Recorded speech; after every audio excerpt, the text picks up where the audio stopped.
Yep, man. I'm telling you, man. I'm about to do a little something on this page.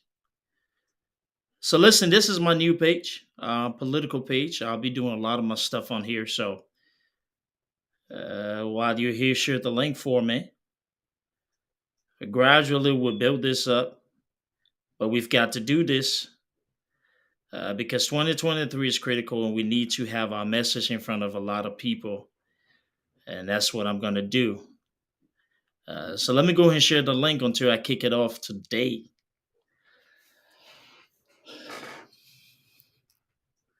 It's the lady MC Caro. Yeah, man.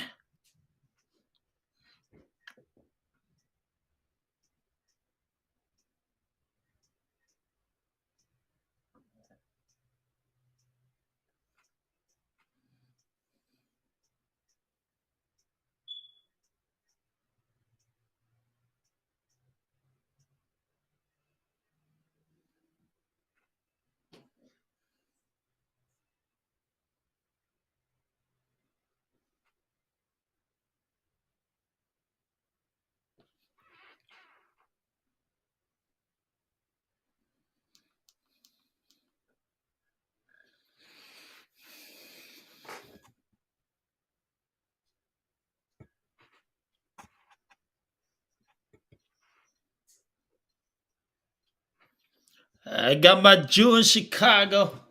Chamo calling from Fargo. Yes, sir. That's the man Teddy Rott featuring MC Caro. This is your boy Duke Strider JJ. I'm on my page, man, doing my thing and not being afraid. So this is my new streaming page. I'll be doing a lot of my podcasts from it. I just felt that the news were too juicy today, so I had to make dry rice. Like, whatever, I had to come here and make sure I talk a little bit. So while you're here, let's share the link and have a conversation, man. I'm telling you, we're about to do it.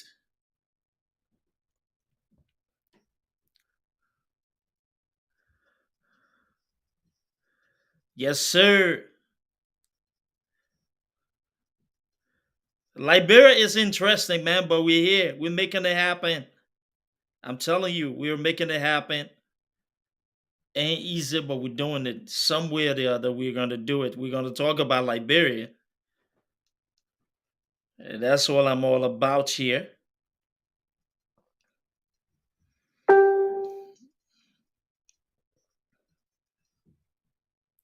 That's what we're gonna do. We're gonna make sure that we're educating our people. That's what I do best, by the way. Using my voice to bring attention to the issue. That's how we can lift Liberia up.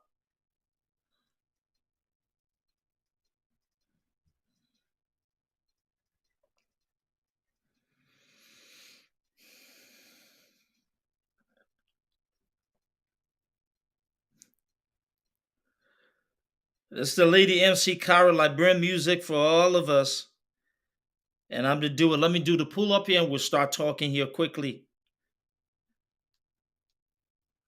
While you're here, share the link. Let's make it happen.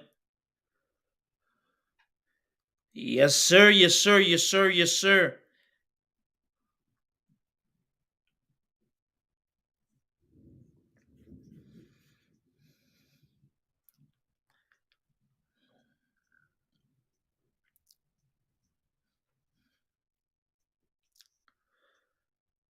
Yes, sir.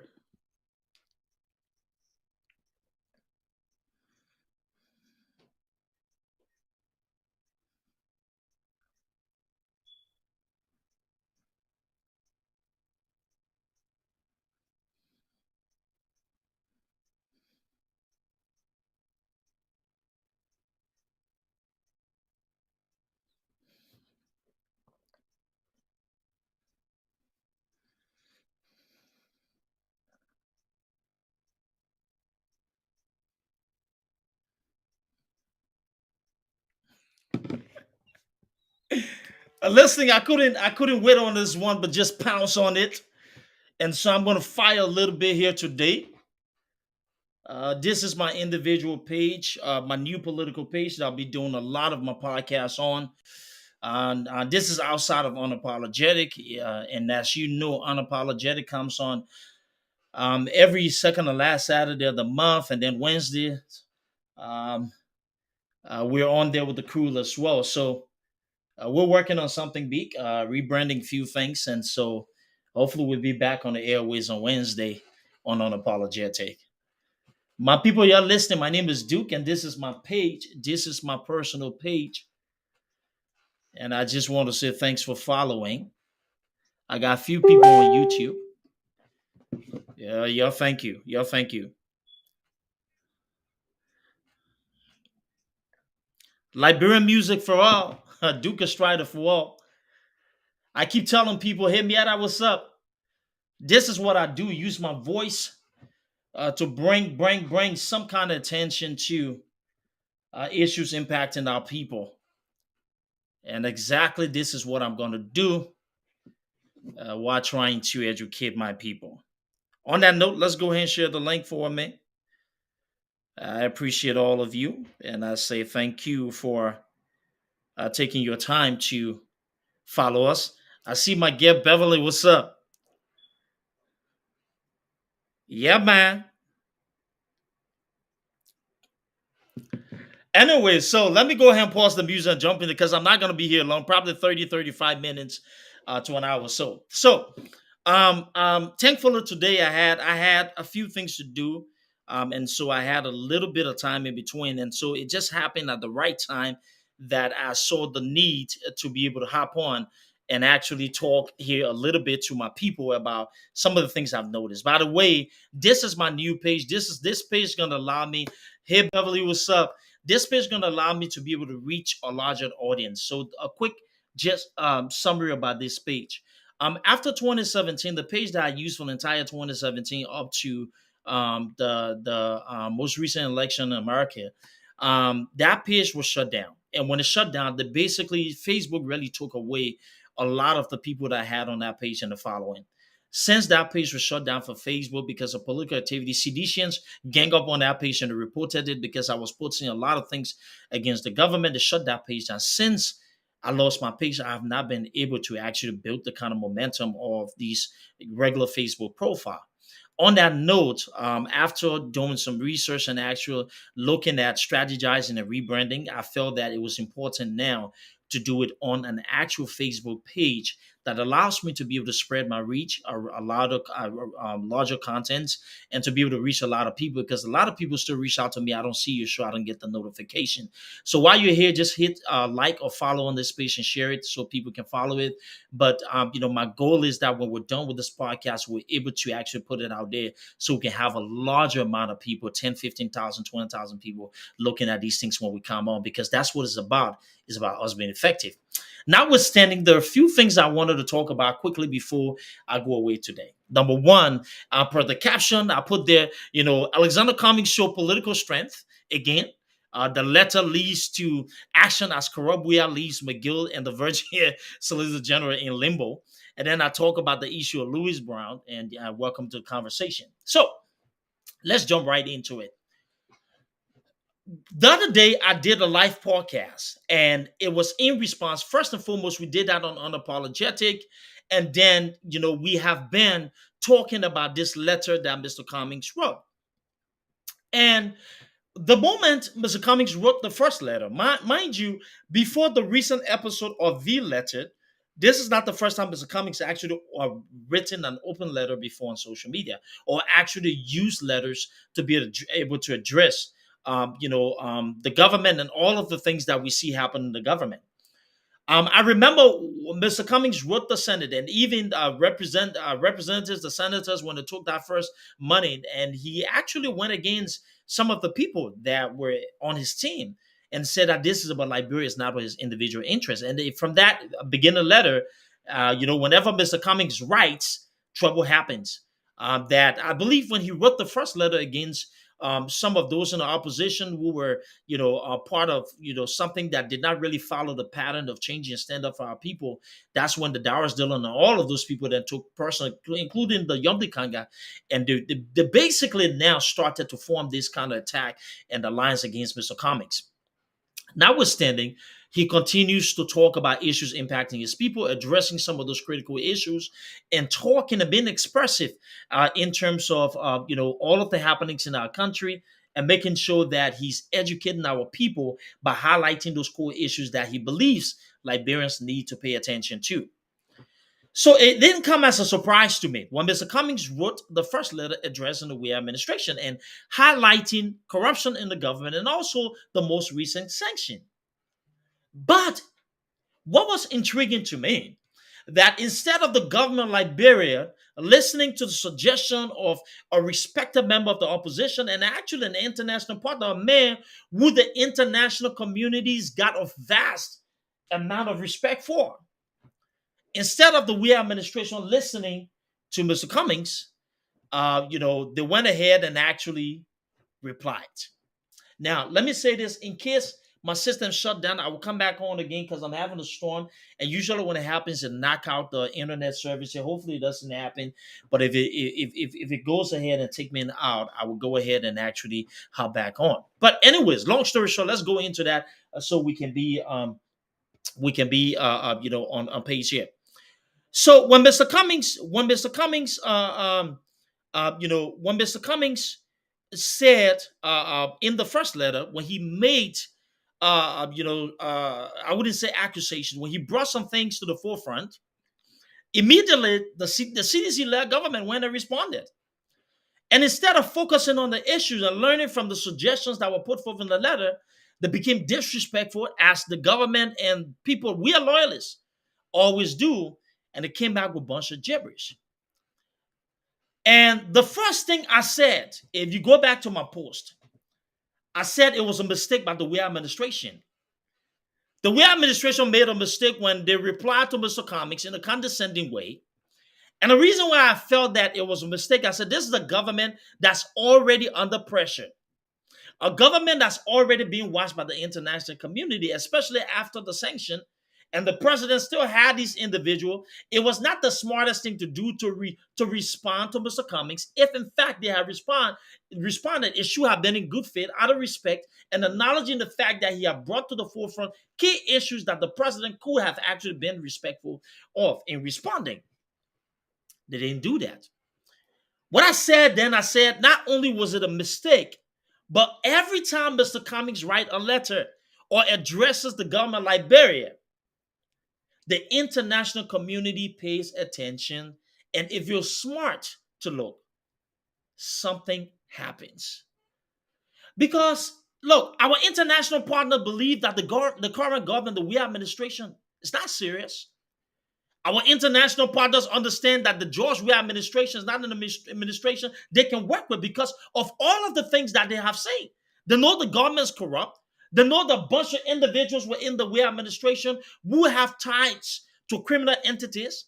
They're listening to an open confession by a lady who accused the solicitor general of actually beheading virgins.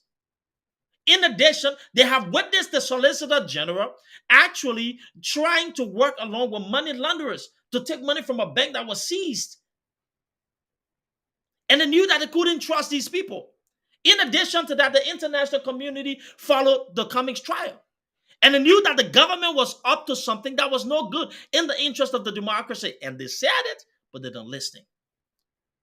But the international community finds some sort of respect in the little space that it operates within for Mr. Cummings, because he has been the only person consistent within the opposition that continues to show maturity and to show that he deserves the attention of not only the international community, of people who are looking to see a strong democracy in Liberia.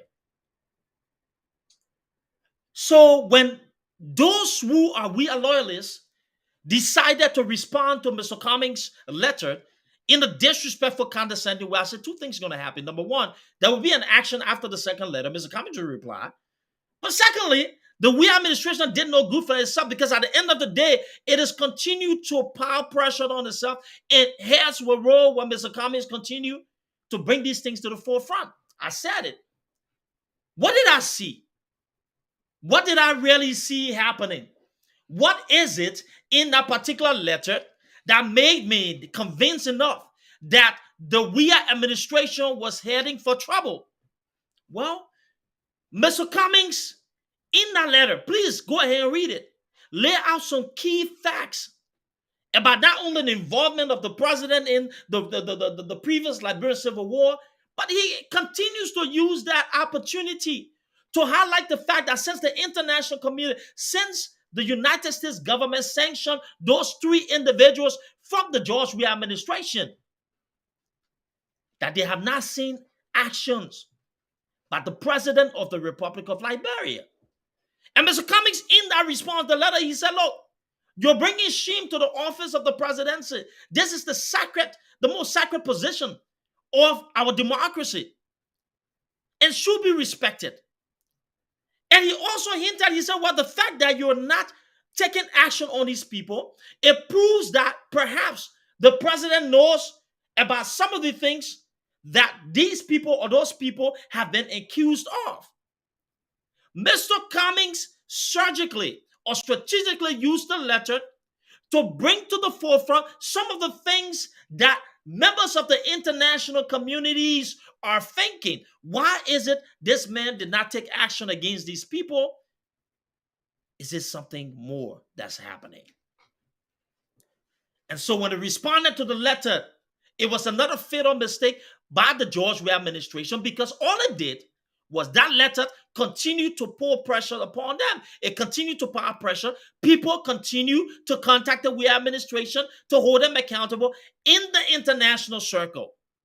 Because Mr. Cummings was brilliant, Mr. Cummings was strategic, Mr. Cummings again used that as an opportunity to beg the government, to link the government to those individuals. And on our show, Unapologetic, I told you, I said, watch. And I even wrote on my post that I say that particular letter, after Mr. Cummings releases that letter, that particular letter will be followed by action. And guess what? Mr. Cummings challenged him and said, remove those people from your government. Investigate them. In that response, they came to question, and George Weah tried to show his legislative prowess, his low ineffective, inefficient past history, whatever it is that he served as senior senator of Monserrate County. Apparently, he thought it was a joke. He came back to flex. But everything Mr. Cummings suggested in that letter, today, we woke up in the diaspora to the news that Nathaniel McGill and the rest of the individual CFOs and the Bill Twerry, whatever his name is, handed in the letter of resignation. Now, let me say this. I'm not surprised. I honestly don't give a damn what they do. That's on them. But we will not be carried away because, look, the Weah administration fails to understand certain things. Those games, the little backyard politics that they do in Liberia, you're playing with the United States of America that's actually way more sophisticated than the few people you have around you. The U.S. intelligence network is deep. You cannot hide from them. So a simple act of whatever you want to call it, and to play games and stuff, you're not fooling anybody, you're fooling yourself. But at the end of the day, they made a mistake by responding to Mr. Cummings in a condescending way. And all of those things that Mr. Cummings highlighted in the letter, holding the government accountable and saying, you have not taken action against those individuals. In addition, you have not investigated them. Mr. President, when you do something like that, are you trying to tell us that because those people are close to you, that you probably know a lot, or you may be involved? Hopefully not, but we know Weah is involved. And so they try to save face and say, oh, they had it in the resignation. George Weah had no control over it. CDC had no control over it. I don't care how they try to deny it and delay it. You know, when the ambassador went to Weah's house, when he called the ambassador there, he thought that this was a joke where he can have a conversation and let bygones be bygones. And it was straightforward. The United States was straightforward with them. This is no joke, and you better pay attention because there's additional steps that will be taken. Enough is enough. We're pouring money into this country. We're pouring resources, billions of dollars after the Civil War ended, and we don't see any movement. You think this is a joke? It's not a joke. They didn't listen. Mr. Cummings again solidified his space in this opposition bloc. Mr. Cummings, yet again, through the response of that second letter, have shown that he is not only the leading opposition political candidate in that country, but the most respected opposition political leader in the Republic of Liberia. How many of these guys in the opposition that you hear people actually listening to know? The international community, including the United States and other serious developmental partners, have tremendous respect for Mr. Cummings and the things that he says. And so when he uses his voice to speak on critical issues, those people listening, it has weight. You go ahead. When was the last time you heard Joseph Boyga have conference and talk about it? You see any action, any follow-up? You don't see those things. Yeah, they respect him as an elder statesman or whatever it is. But Mr. Cummings know how to sell the interest of the Liberian people and to speak to those issues that will yield results. So today, the same thing the man said in the letter. When we tell you about this government not serious, the Weah administration not being serious about the country and all of the things that we've told them before, this is it. It had to take a letter from Alexander Cummings to continue to put additional pressure on the government before you guys can come up with this whole charade of resignations. But we know for a fact, I don't care what is it you tried to do, it was not going to hold because international pressure is on this government. And there's more that's going to come up. I'm telling you, more people will get sanctioned in that government. They will continue to talk. The entire CDC is in disarray. There are a lot of things happening on the back end. George Weah and his folks, they are actually being crippled. And not because anybody's got any kind of ill will to the president or they don't want this, that. But look, when you see the international community taking a stance, it is because they have tried everything in terms of diplomacy. And they've come to the realization that, you know what? It is not going to work. We have to go the other way. When you see your international community being so intentional, direct, and so visible, it is because they have tried everything in terms of diplomacy on the back end. And it hasn't worked. And all of the people can run around and say all of the nonsense they want to say. But look, let's look at the facts. Every time Mr. Cummings speaks about issues in Liberia and writes about it, you will see action. You will see results. And so that's why I was confident that when he wrote that letter, I encouraged him. I said, yeah, they responded. Respond, the letter part 2. Because strategically, using critical thinking, that was an opportunity again to put pressure, continued pressure on the administration. And look what he did. Look at the results. That's what an opposition should be. That's how an opposition leader should react. Somebody who means business about the country and standing up, that's how they should. He used the pen and paper and his voice. He said, you know what? If this government don't want to listen, we're going to make it public. We're not going to go the backyard door. We're going to bring it public, wherein the international community will be on notice to pay attention that we spoke about it. And with all the noise they made, all the big mouth, and you see what's happening. You see what's happening. And it is not the end of it. Let me tell you this. There's more coming because you know what's happening now? Now they're so confused because all of them are fighting one another now. They're scared. McGill's going to talk. This person's going to talk. So they will try to play this game wherein they will want to put money in this person's hand and see if they can sugarcoat things, but then at the same time work towards killing one another because they don't want certain things to leave. But it's too late. Because look, before the United States come up and take action, they already have all the proof. That will mean even the president, if he's close to that, they already know. So anything else you do is actually not worth your time, because at the end of the day, they know what they're doing. And strategically, they're gonna make some decisions. But back to the letter. Mr. Cummings spoke about issues that were of essence, that were important to the Liberian people. And he was very vocal about all of the things that we've seen from this government. Very vocal. He continued to ask the Weah administration in that response, why is it you have not taken action against these people who are close to you? Is it because you're part of what they're doing and you're very afraid that they're going to say something? He said it in the letter. And since Mr. Cummings came back in the letter with evidences, they have not responded. Because then and there, they knew that they have made a serious mistake. But kudos to Mr. Cummings. That's what I wanted to highlight quickly. And for his swift action in holding the government accountable and putting additional pressure, the only opposition political leader that was able. Look, I don't care what people say. Some of the people who've been talking around here, y'all tell Alexander Cummings thank you. Because he did something that a lot of people would not do. And this is not the first time, by the way. Since 2017, after 2017, he has been visible. He has been speaking those issues. He has been very engaged in that country. Never left Liberia. Stayed there with the people. Can you imagine? And so look at the results now.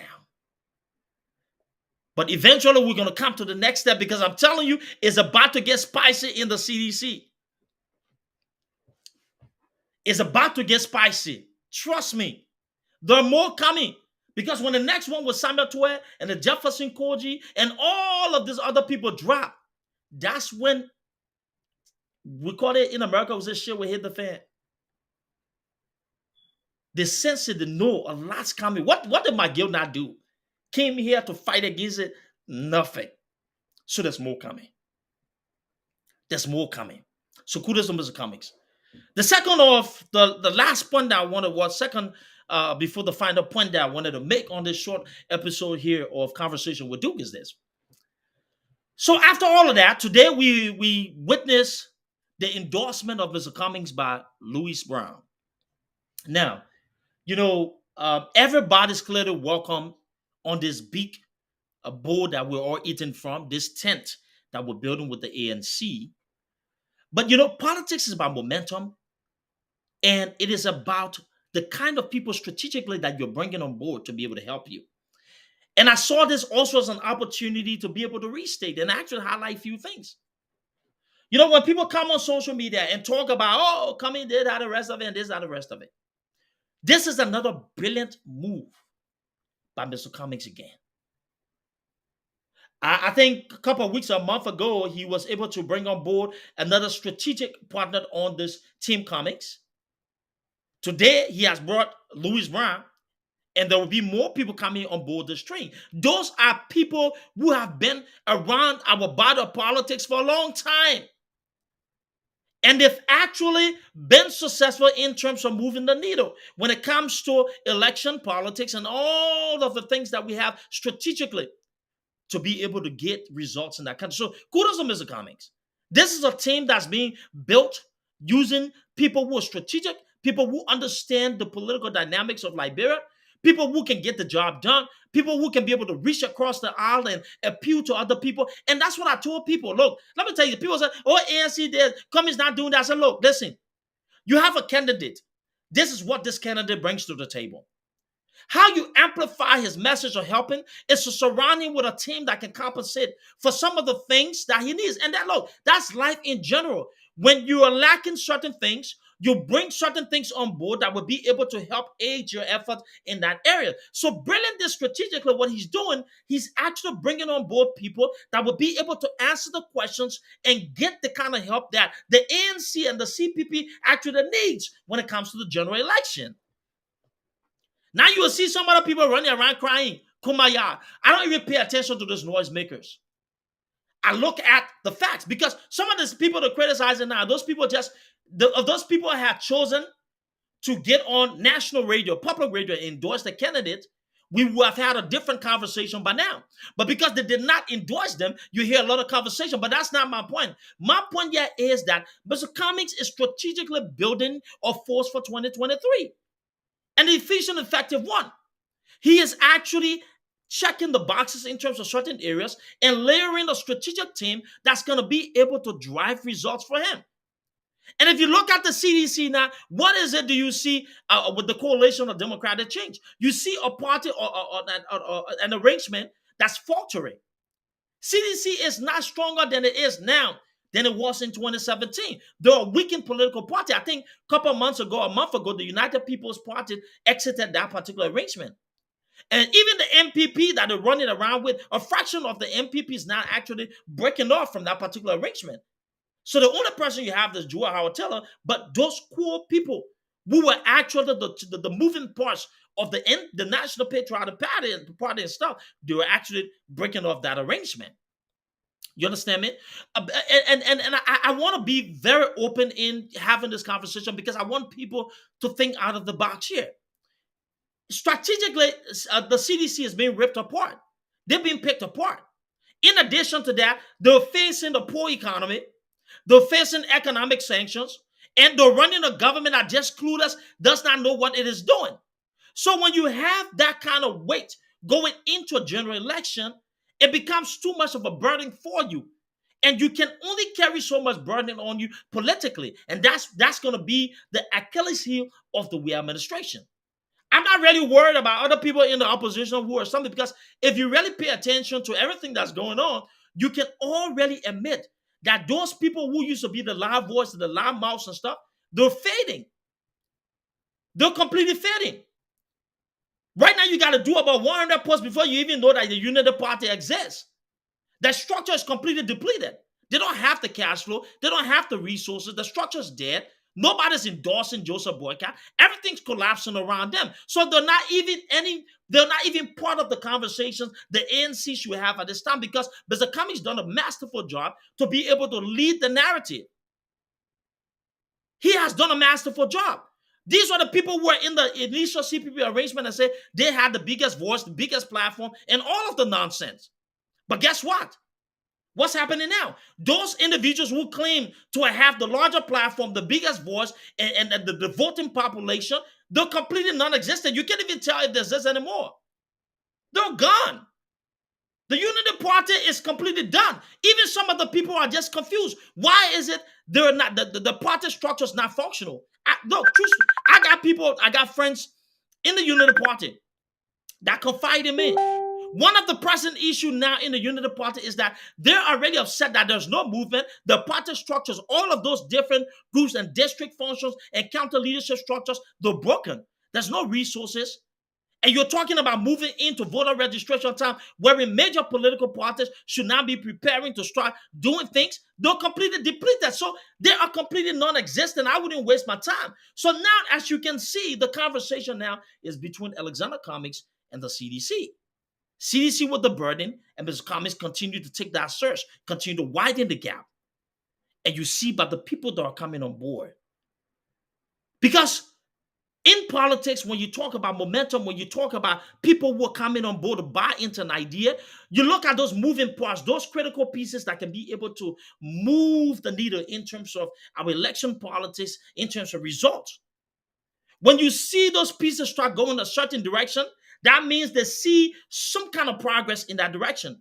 When you see them staying away from a certain end, they see that there's nothing on that end. What's Liberian politics? It's pretty simple to understand. Look at in 2017 with the Ellen Johnson Sirleaf, core. Majority of those people did not stay on board the Unity Party train headed by Joseph Boycott.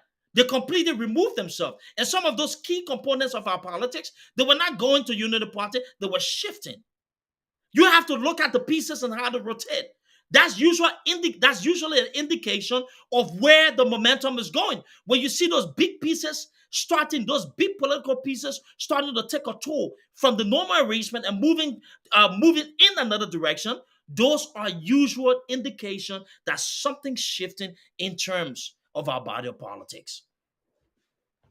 So kudos again to Mr. Cummings. Kudos to the CPP, and I understand there will be some massive endorsements that are coming up. I'm not going to go into it, but every month and every week you will see, strategically speaking, they will continue to move the needle in terms of the type of people they're bringing on the ABC Express, the CPP Express for 2023. And I like the fact that people are buying into this real change message. Remember when the pastor said that nobody buying the real change? People are buying into change, real change. The re-echoing the message, the formulating that template, the following that blueprint, real change. I see a movement here. This is where we're gonna go. Smart move by Mr. Cummings. So overall, today was a good day. Today again highlights the brilliance of Alexander Cummings and the strength of not only the ANC or this new form collaborating political parties. It shows now that we have a man in Mr. Cummings who can make decisions in the interest of the Liberian people, who can do those things that are necessary to make sure, to ensure that we're holding the government of Liberia accountable. And listen, Mr. Cummings continues to do that. Even his own party, when he wrote that letter against the lawmakers and stuff, there were people that are part of his party who he went against and he criticized. And he will continue to do that. That's the kind of leadership that we need. A leader who understands that, look, this is not because you support me. This is not because you're in my political party. This is about the Liberian people, and I must make critical decisions contrary to your beliefs. If even it costs me, let me make those hard choices and stand up for the Liberian people. And I commend him for that. And it is starting to show, it is starting to pay dividend. We see the sanctions on corrupt individuals, not against the country, but individuals who have been stealing from the Liberian people. Imagine, we've had political leaders in that country. Mr. Cummings is the first political leader who have been able to bring some result outside of public office in terms of holding people accountable. Think about that. The only politician that's been able to bring action against corrupt individuals that are stealing from the Liberian people without serving in public office, Alexander Cummings. And how did he do that? By speaking on issues, holding them accountable, and lobbying the international community to fight for the Liberian people, not to hurt them, but say, you know what? These things that are going on based upon these people that are serving government, if we don't hold them accountable, it is going to turn out the wrong way. It is going to further threaten the stability, the economic stability, the peace, the freedom of our people in that country. And somebody needs to take a stance. Soft power leader, effective leadership, somebody who knows how to get the job done. Somebody who knows how to get the job done. Today is an amazing day, a wonderful day. The brilliance of Alexander Cummings again. The letter was not an ordinary letter.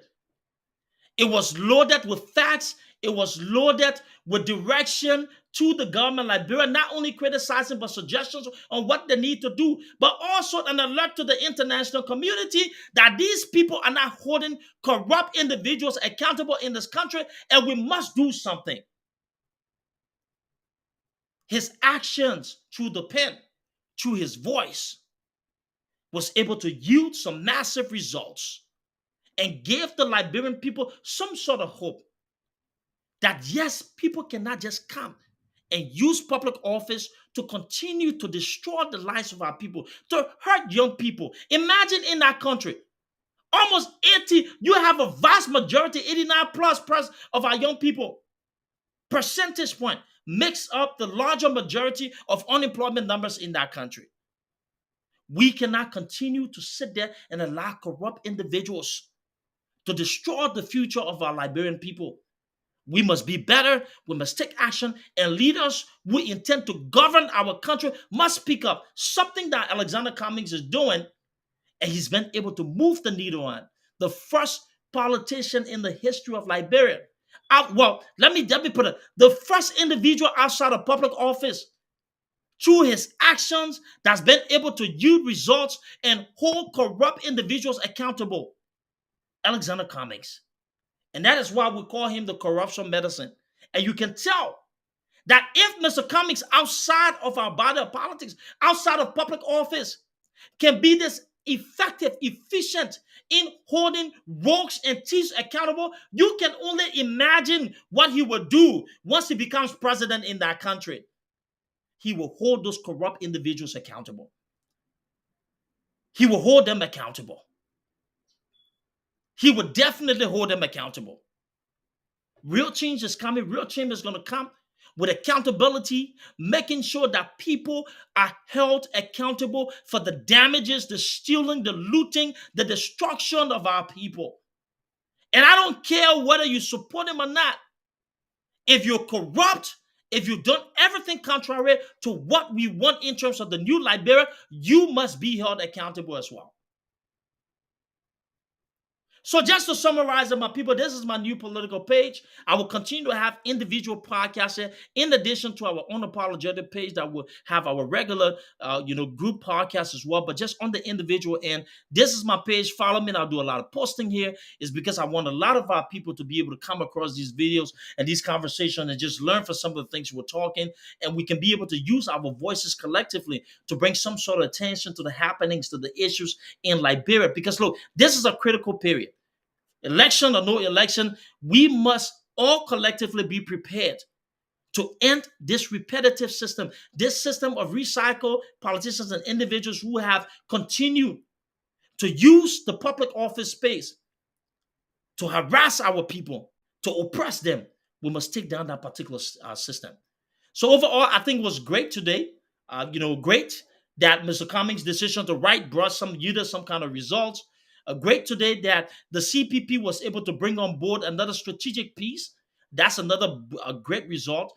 And the fourth, the more they continue to do that, you continue to see how that particular arrangement will distance itself from a lot of the things that we see in terms of other political bodies. I think yet again, Mr. Cummings continue to show that he is the leading opposition political figure in that country. And not only am I impressed, but I think that we are heading somewhere with the traction that we're seeing, the momentum we're seeing, the people that we're seeing on board. We now have something on our hands for 2023 that's going to be able to shock the system as well. On that note, my people, I want to say thank you all for following. Let's continue to support each other, to share this link, these podcasts. Let's get our people involved. We're doing all we can to make sure that we're educating our people about the issues impacting, our country, the issues impacting all of, our people as well. Don't listen to those. We are loyalists. Those people who are, sitting there and obsessed with George Weah. They have no weight. Those people are completely weak. Don't listen to them. They're crumbling. I can tell you this, they're crumbling. They're falling apart. There's more sanctions coming. There's a lot of hit on that. And individuals who support George Weah and have equally been corrupt, you better be mindful, because every time you come on our post and we're talking these things and you're threatening and you're being pro-George Weah, trust me, people are watching. These podcasts we do are being monitored. They're being watched. We're looking at people who have the tendency to openly threaten people who are using the voices to bring attention to the issue. We're not afraid of you because we know what we're working with. You just continue to amplify your ignorance and all of the foolishness. At the end of the day, you're falling into deep trouble, and you continue just like Nathaniel McGill felt that he was actually bigger than everything, just as the Bill 12 felt that they were bigger than life, or the Serena Cephas, when he was on that trial running around, that he had the muscles. Trust me, just how Charles Taylor, to a certain extent, realized that, when the powers that be stepped in and to hold you accountable, things happen. Don't listen to them. I'm telling you, because at the end of the day, when actions are taken, when people are being held accountable, some of the ones who are encouraging those behaviors, they will not be around them to stand with them. Because at the end of the day, I'm telling you, I know Liberian people, they only let to be part of the fries. They only let to be behind the people and they say they got BP job and titles in Liberia. But at the end of the day, when they're being held accountable, when that government ends, they will dump you like they don't know you again.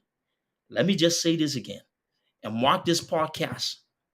This is the beginning of the collapse of the George Weah administration. There will be more coming the way of that government. Watch what I tell you. Another round of sanctions coming. This time around, it's going to hit even deeper. Jefferson Koji, Samuel Twe, You all are next on the list. Trust me. We said it for months, for a long time. And then McGill fall through. McGill came here to do his lobbying, taking pictures with members of Congress and I live. Y'all know U.S. politics. They were sharing the video with the ambassador dancing at the executive mansion and say, "Oh, there's that." Y'all ain't know. Y'all continue to play stupid because at the end of the day, nobody's stupid here. They know you guys are corrupt. You guys are suffering the Liberian people, and more punishment is coming. Thanks to Mr. Cummings for speaking on behalf of the Liberian people. Thanks for continuing to be the lone voice. This is what Liberia needs. Somebody who can hold those corrupt individuals accountable and make sure that we're drawing actions and attention to the plight of our people. On that note, my people, it was nice talking to you. This is the debut of my personal page. We will continue to do all we can to educate our people. Share this link after you watch this video. Whenever you come to this page, like the page for me because I'm gonna be doing a lot of my podcasts here. I'm telling you, my people, we're ready for 2023, and I'm telling you, it is gonna be fun.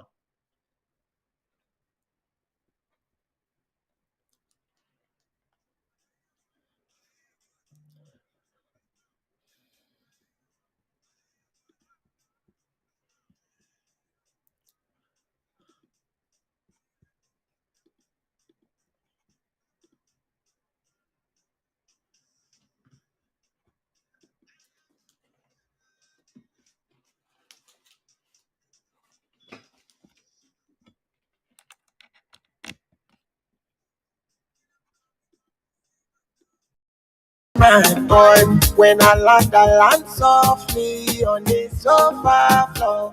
So far, so good. Koni Bajo, let me see you.